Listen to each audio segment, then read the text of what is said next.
Hi, this is Alan Emrich from Victory Point Games, and I'm here to take you on our first peek and play preview.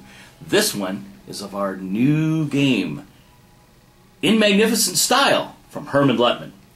It's a solitaire, push-your-luck game, the first in our new Death or Glory series of fateful frontal assaults.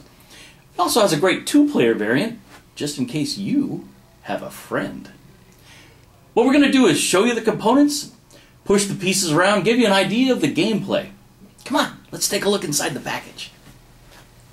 The game comes with a 16-page rule book, and you'll note that we're doing smaller games rule books in booklet format size, with the handy reference tables in the middle of the book for easy finding, and a long extended example of play, plus designer's notes. It also includes a two-sided player aid that will keep Pickett and company moving across the battlefield, and 2 sheets of our new two-sided, gloriously thick, laser-cut counters, and a map by Rick Barber and Tim Allen. So I'll tell you what, let's punch out some counters and set it up, shall we? Alright, what I'm punching out now are the roughly 3/4 inch square with rounded corners event sheds.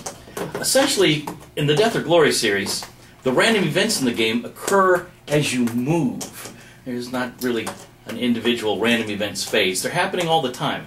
Every time you move, you've got to roll the random events dice. So you'll put these in a cup. Each of these chits is two-sided. There's a Union event on one side and a Confederate event on the other. Depending on how the dice are rolling while you move, it is a push-your-luck game after all, will determine which chit you draw. The game turn marker. That starts up here on turn 1. It's 2:05 p.m., 3 July 1863. The charge is beginning across the fateful battlefield, and each turn is approximately 10 minutes of real time. So the game takes about 50 minutes, 50, to get from start to finish. 5 turns go pretty quick, especially the more shot up you get, the faster things seem to play. I suppose that makes sense since you're playing the Confederates and conducting Pickett's charge. We also have square counters for damage markers and nice rectangular counters for your troops. Your troops sit up here over in Spangler's Woods on Seminary Ridge, and these mark the position of their advance coming across the battlefield. We'll show you that in a minute. There's Robert E. Lee. We'll set him aside. He's an advanced rule. You're not ready for the advanced rules. And we got some fire markers for our artillery and our musketry. And we're good to go. Come on, let's see how the first turn goes. Alright, with the game set up, you see the Confederate brigades in line, the 3 division commanders ready to go. Each one has 10 strength points and a rally marker to show its fallback point. Now during setup, we get 10 Confederate fire markers to place from our artillery barrage that precedes the assault. And with these fire markers, I can place them how I want against the Union positions. And what I'm going to do is hammer the angle. I'm going to pile up lots of fire markers here and throw one over here in the copse of trees. So when my boys make their desperate advance, they got to go an extra space to get to the angle, and it's a dangerous set of spaces right here. So we'll do that. Another thing I can do during setup is use my division commander's feet. Each, not foots, but feet, F-E-A-T, sorry. Each division commander can perform one of these inspiring actions per turn. And I'm going to use Pettigrew, flip him over to his used side, to lob in one more shot of directed artillery fire here at the Union Brigade opposite. And now we light them up. Well, let's go, boys. We'll start by moving, just for the heck of it, Fry's brigade. So, in order to move a brigade, you put the green light advancing brigade marker behind it, and you roll 2 dice to try and advance a space. Uh-oh, not an auspicious beginning. When you roll the dice, every time you roll a 1, that's bad. 6s are good. This 1 indicates, 1-5, that I'm under heavy fire. That means I will take hits equal to half the distance to my rally marker, which is 0. I can afford 0 hits. Flip the advancing brigade marker over to its shaken side. That's not so good. The green light's gone yellow. Draw a blue chit from the Cup of Doom. Well, let's see what those Yankee Devils are up to now. They're going to lob artillery fire into Area 2. Well, fortunately, I haven't stepped into Area 2 yet, so I'm kind of safe from that. We're still back at the starting line. And the brigade doesn't move, but we can try and roll again, so let's go for it. Oh my goodness, a 1-6. That result, which is both a 1 and a 6, good and bad, is called Against the Wind. We get to push forward under heavy fire. So, we take a hit, and that flips our 10 strength point marker down to 9, which includes a bullet hole in it. And we can move 1 space forward. All right, at last, we're finally getting this guy going here. And we draw 1 blue chit and then 1 gray chit. So there's all kinds of events that goes on. First, the blue chit. Terrible Swift Sword. Draw 2 more Union chits. Oh, great. All right, well, we're off to an inauspicious beginning. Fallen Officer Obstacle. Any zone. Oh, great. Well, we're going to put an obstacle in front of Marshall's Brigade. They've had an officer fall. That means that space is going to be harder to enter. I basically got to roll a 6 to get in there. And, again, the Union Artillery opens up in Area 2. Well, lucky me. That means the Union Artillery is lobbing a shot into this area, and I lose 1 hit per brigade in the area, so I've only got the 1 brigade in here. This 9 drops down to an 8. Yikes! Off to a bad beginning. And now we get to draw 1 gray chit. Please. A little break here. Well, we get to open fire. But from the green zone, our little rifles aren't going to do any damage. We do 0 damage. Unless I use a leader to increase the damage by 1. Well, I could fire Pickett and use his special ability to increase the damage I do by 1, so what the heck. We'll take another fire marker, and we lob it straight down the alley, and there you go.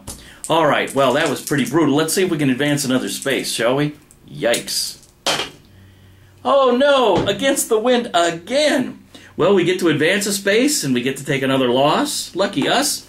We get 1 blue chit and 1 gray chit. Oh my goodness. For the blues, they're going to bombard Area 3. Well, that misses. Fortunately, my guys aren't out there yet, but believe me, once we advance, it's pretty nasty. Oh, and now they're bombarding Area 1. Hey, you missed me! Alright, let's see about the gray chit. The gray chit is open fire again. Well, we're all in the green zone, and I've used my commander, so firing our muskets ain't going to help right now. Alright, that's enough for this. We'll move our rally marker up. The rally marker is like banking your advance. And, well, gosh, let's see if we can get these guys lit up going forward. See, now if you fall back, you only fall back to your rally marker.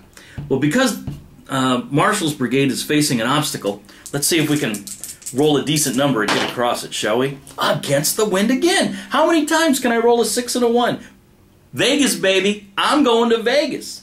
Alright, well, against the Wind we advance, including into an obstacle, so we've survived this obstacle space, and now that goes away. But we take a hit. Dang, another hit. We get a blue chit and a gray chit. Oh my goodness, this is like the blue chit special. Alright, volley fire versus Tremble. Where's Tremble's brigade? Yeah, I know all you guys know where it is. Now I gotta look it up. Alright, in the...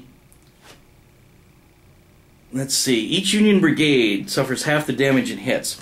Alright, each of these Union brigades is 5 strength. They've all got some suppressive fire on them from the volley markers. So this 5 minus 1 is a 4. Does half its value in damage, so that's 2 hits. But it's minus 2 hits at this long range, so that's 0 damage to him. This 5 has got 3 dings on it, so he's down to 2. Half damage is 1. Minus 2 damage for the long range. Negative 1, no hits there. Their rifles aren't working nearly as well as their artillery at this range. So, that's a break. Now let's see what's on the gray chit brigade. Come on. Here we go. God is a Yankee. Draw 1 Union event chit. Oh, great. Well, you can see you can get off to a bad start here. And Tremble takes volley fire again. Well, we know that's ineffective. So, whoo! Alright, let's keep advancing with Marshall's brigade. Forward, boys. 5 and a 3. A regular advance. Okay, we're not a determined advance. So we'll just advance again. Let's see if we can get it. 4 and a 3. Regular advance. Ah, we're cooking with gas now. Come on, let's keep moving. Let's get to the yellow zone. Please, please. 4 and a 3, that's another advance. And that's good enough for me. Pull up the rally marker, and his turn is over. In fact, the rally marker even flips to its done side to remind you that you moved that brigade that turn. So we'll throw on the red lights. All right, well, what the heck? Let's move up Lawrence's brigade. Come on! Woohoo! Uh-oh. Man, heavy fire again. Shoot! Well, we don't take any damage, but we do go yellow light, and there is another blue chit. Man, there's a lot of blue chits on this. I'm rolling pretty crazy here. And it says there's a fence obstacle in the yellow zone, which means if I have a brigade in the yellow zone, I have to put this in front of one of those brigades, and now it's an obstacle. Just like the fallen officer, these guys are going to have to hop over a little bit more fence on their way. Well, let's keep going. Oh, more heavy fire. Okay, that's bad, because now we go into red light mode. We instantly stop. We have to fall all the way back to our rally marker. This is not so good. So, that brigade's done. They didn't even get out of the starting gate. They got off wrong-footed. Well, that's Trimble's division. Of course, there's 3 divisions and 5 turns to get here. Maybe you'll have better luck than I will advancing through Pickett's charge. Now available, Victory Point Games.